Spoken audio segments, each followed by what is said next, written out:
ఈ జ్ఞానదంతం ఈ మధ్యకాలంలో ఎక్కువ మందికి విజ్డమ్ టూత్ ప్రాబ్లమ్స్ వస్తున్నాయి. అసలు ఏంటి జ్ఞానదంతం, అది ఎందుకు ఉంటుంది, దానివల్ల ఇబ్బందులు ఏంటో చూద్దాం. సో జ్ఞానదంతము లేదా విజ్డమ్ టూత్ లేదా థర్డ్ మొలార్ అనేది లాస్ట్లో వచ్చే పన్ను, 18 ఇయర్స్ తర్వాత వచ్చే పన్ను. సో ఈ పంటి వల్ల మనకి ఎలాంటి యూజ్ లేదు, అది ఒక ఉపయోగం లేని వేస్ట్ పన్ను. సరే, ఆ పన్ను వచ్చింది ఉన్నది అంటే ఉంచుకోండి. అది ఒక్కొక్కసారి క్రాస్గా వస్తుంది, స్ట్రైట్గా రాకుండా అడ్డంగా పెరుగుతుంది. అడ్డంగా పెరగటం వల్ల పక్కనుండే పర్మనెంట్ పన్నును డ్యామేజ్ చేస్తుంది. ఇలాంటి కండిషన్స్లో ఈ జ్ఞానదంతాన్ని తీసేయటమే మంచిది.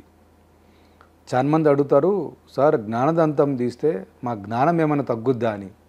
దానికి జ్ఞానదంతానికి, మీ జ్ఞానానికి, మీ నాలెడ్జ్కి ఎలాంటి ఇబ్బంది లేదు, ఎలాంటి సంబంధమే లేదు. అండ్ తర్వాత మీ జ్ఞానదంతం తీయటం వల్ల మీ కంటి చూపుకు, మీ బ్రెయిన్కు ఎలాంటి సైడ్ ఎఫెక్ట్స్ ఉండవు, 100% ఉండవు. సో ఆ పన్ను తీసిన తర్వాత మీకు కట్టే అవసరం కూడా లేదు అక్కడ, అదొక ఎక్స్ట్రా పన్ను.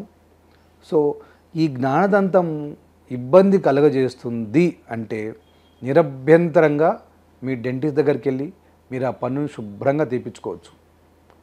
ఎలాంటి అపోహలు పెట్టుకోవద్దు. అండ్ ఈ మ్యాక్సిమం టైమ్స్ ఈ జ్ఞానదంతం పుచ్చిపోతుంది. ఎందుకంటే మీ బ్రష్ అక్కడి వరకు రీచ్ అవ్వదు, అది చివర ఉంటుంది. జాలో, అప్పర్ జాలో, లోయర్ జాలో చివరి సైడ్ ఉంటాయి, మొత్తం 4 ఉంటాయి.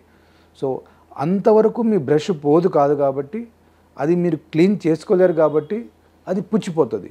సో పుచ్చిపోయిన పన్నును వీలుంటే మేము సిమెంట్ వేసి నింపుతాము, వీలు కాకపోతే దాన్ని తీసేస్తాము. సో అంతే తప్ప దానివల్ల మీకు ఎలాంటి ఇబ్బంది లేవు. నిరభ్యంతరంగా జ్ఞానదంతం ఇబ్బంది చేస్తుంటే తీపించుకోండి.